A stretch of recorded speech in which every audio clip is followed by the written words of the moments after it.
वसुबारस. वसुबारस हा दिवाळी सणातला पहिला दिवस. या दिवसापासूनच दिवाळीची खऱ्या अर्थाने सुरुवात होते. या दिवशी गायी व तिच्या वासराची पूजा केली जाते.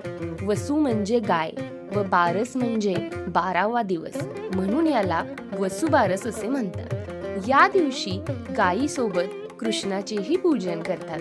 गोमाता हे पृथ्वीचे प्रतीक मानले जाते. तिच्या दुधातून संपूर्ण जगाचे पोषण होते.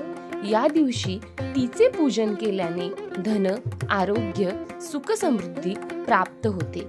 वसुबारस आपल्याला कृतज्ञता, मातृत्व, निसर्ग प्रेम याची जाणीव करून देते. दिवाळी म्हणजे अंधकारावर प्रकाशाचा विजय व वसुबारस म्हणजे प्रकृती व जीवसृष्टीबद्दल कृतज्ञता व्यक्त करण्याचा प्रारंभ होय.